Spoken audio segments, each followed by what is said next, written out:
je m'appelle Laurent Bell et je suis président de la société Appcraft. Et Appcraft est une société technologique de gestion d'événements. On fait des plateformes pour aider les entreprises, les congrès, salons et puis les corporates aussi à piloter leurs événements.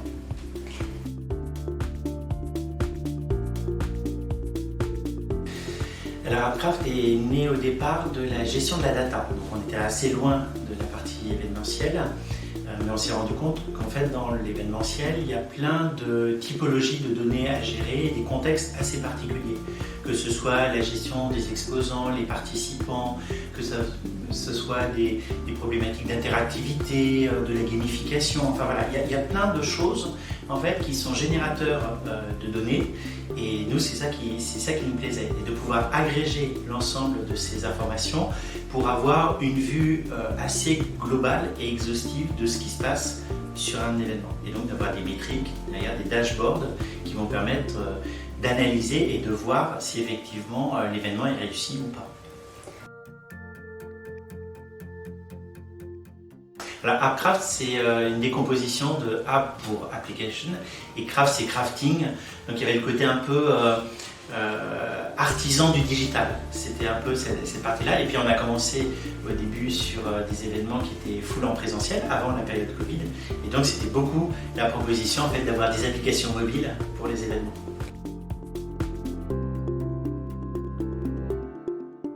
Alors on a eu pas mal de recrutements, donc là on va se calmer un peu. Par contre, en fait on a beaucoup de projets en fait, d'amélioration aussi de nos interfaces pour faire en sorte que nos clients gagnent encore plus de temps dans la manipulation de l'outil. Donc toute la partie ergonomie de nos plateformes est quelque chose de très important.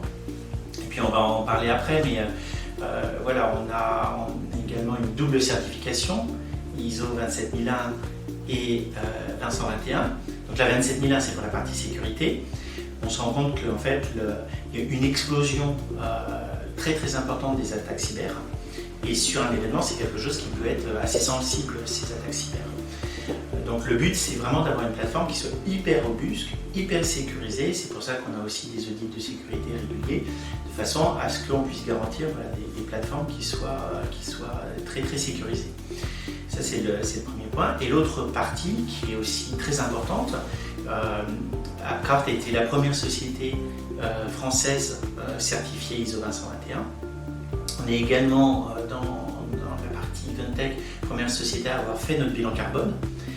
Et tout ça en fait qu'on a une culture assez forte autour de l'impact de notre activité et de comment on peut accompagner nos clients vers des événements plus durables et plus justes.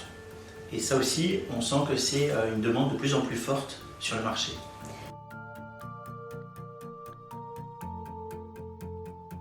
C'est une très bonne question. Effectivement, on a tendance à avoir une vision assez de l'événement à l'unité et, comme tu le dis, de façon très éphémère. Nous, on pense que le pilotage des événements, ils doivent se faire sur le temps long. C'est-à-dire sur plusieurs éditions, quand on est sur un événement qui se répète une fois par an, ou pour une entreprise, quand elle fait plusieurs événements, d'avoir une vision un peu globale de l'ensemble de ces événements, de façon à ce qu'on puisse faire évoluer les formats. On voit avec le Covid en fait, que la partie digitale s'est invitée dans les événements. Des fois c'est bien, des fois c'est pas pertinent, mais du coup cette mixité en fait, dans les formats, cette mixité aussi sur les lieux de rencontre, puisque on a aussi le problème des déplacements des participants. Donc comment on fait pour qu'un événement puisse se tenir simultanément à plusieurs endroits et comment on va pouvoir animer cette communauté entre ces différents lieux. Tout ça, c'est des vraies questions qui se posent.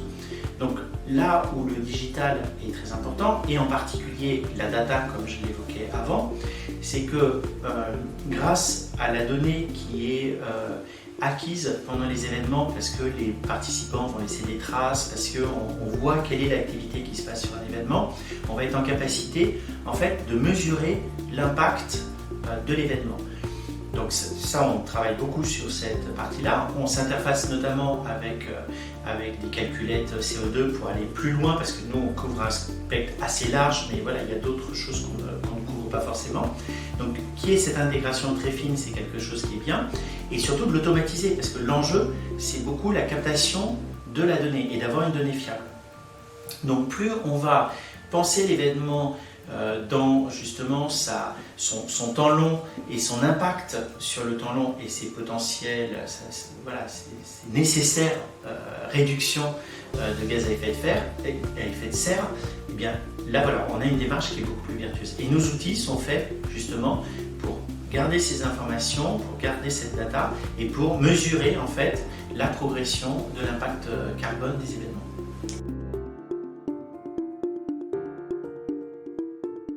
Alors, à chaque fois, c'est un processus qui dure à peu près une bonne année. Sur la partie ISO 20021, c'était quelque chose qui était important parce que il y avait cette dimension justement RSE, donc responsabilité sociétale des entreprises, et le volet social était celui qui était le plus important quand on a démarré ce projet-là. On voulait, voilà, on souhaite que la société soit une société où il fasse bon vivre, où les collaborateurs s'entendent bien, où on a du plaisir à travailler, où nos clients aient également du plaisir à travailler avec nous. Et donc ce contexte de climat de travail était très important pour nous, donc on a mis un certain nombre de choses en place pour que ça se fasse. Et du coup on avait un peu commencé avant la certification. Donc en fait la certification nous a donné un cadre de management responsable où on a pu embarquer toutes les équipes justement autour des sujets de la RSE.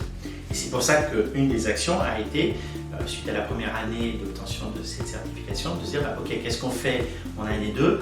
On avait beaucoup investi le volet social, on avait un peu moins investi le volet environnemental. Le fait de faire son bilan carbone était le moyen d'investir cet autre pilier de la RSE.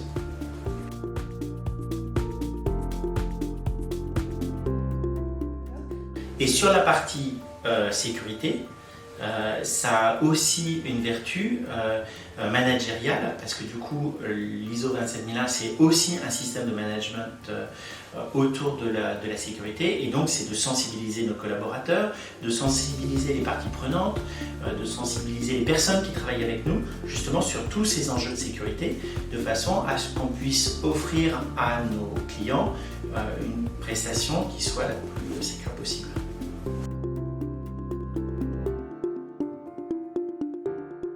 Tout à fait. Alors déjà, effectivement, ces éléments-là en fait portent une culture d'entreprise autour beaucoup de la responsabilisation des collaborateurs.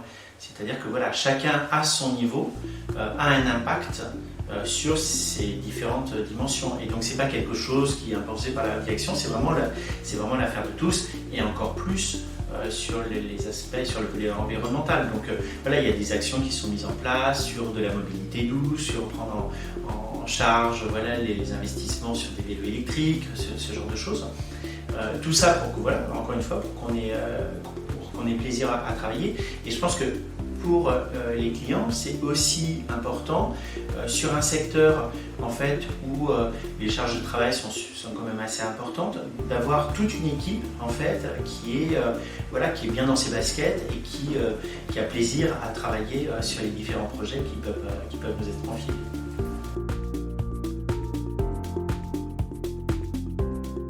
Alors pour moi, les normes, voilà, ça donne un cadre. Oui. Et en fait, l'idée, c'est effectivement, c'est toutes les petites actions qu'on a pu mettre en place pour tout ça.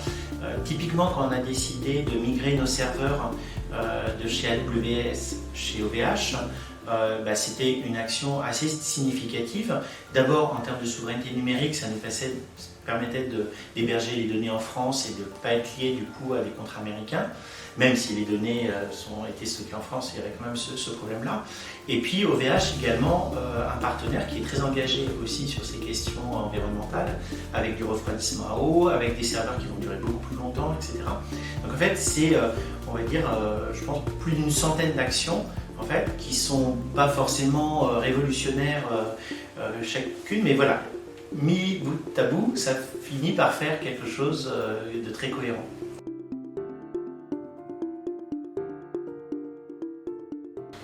Moi, je pense que justement le changement dans nos façons de travailler, le changement dans nos façons de nous déplacer, l'impact que l'on a justement sur nos activités humaines fait que nos façons de se rencontrer, elles doivent évoluer. Et probablement avec une mixité de formats qu'on ne connaissait pas avant et qu'il va falloir développer dans les années qui viennent, entre évidemment de la rencontre physique qui est absolument indispensable, peut-être avec des jauges plus petites, peut-être en multisite, peut-être dans différents pays, et ça en relève rien à l'humain dans ces rencontres, peut-être même au contraire, parce qu'il faut peut-être des fois être plutôt une centaine de personnes que 4000 personnes voilà, dans un stade, dans une énorme salle où finalement ça redevient de l'anonymat. Donc oui, évidemment, moi je pense qu'il y a beaucoup d'innovations encore à apporter sur les formats, mais aussi sur l'engagement des communautés et sur du coup les contenus. Et du coup, la façon dont on va avancer sur les propositions de contenu aux différentes audiences, comment on les engage, comment, j'évoquais tout à l'heure la partie gamification, ça c'est des choses qui pour nous sont extrêmement importantes, surtout sur des populations qui sont plus jeunes, pour justement les embarquer et les embarquer durablement et respectueusement par rapport à notre planète.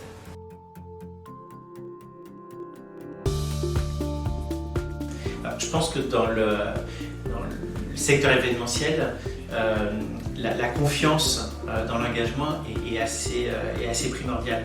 Et donc cette confiance, je pense qu'on peut l'apporter avec Appcraft, déjà par la couverture fonctionnelle qui est très très large, qui est une des plus larges sur le marché, mais aussi voilà, par tout ce travail que l'on fait, voilà, que nos clients soient sécurisés et sachent voilà, qu'ils ont un partenaire sur lequel ils peuvent s'appuyer et être en confiance dans un environnement qui change beaucoup. Et puis voilà, notre solution elle évolue aussi tous les mois, donc il y a plein de nouveautés qui arrivent sur la gestion voilà, du déplacement des participants, sur un des modules qui intègre par exemple un calcul carbone directement sur le déplacement des participants, sur les activités dans le programme, sur les repas. Bon, ben voilà, toutes ces petites choses, ça permet justement de s'inscrire dans cette démarche d'innovation.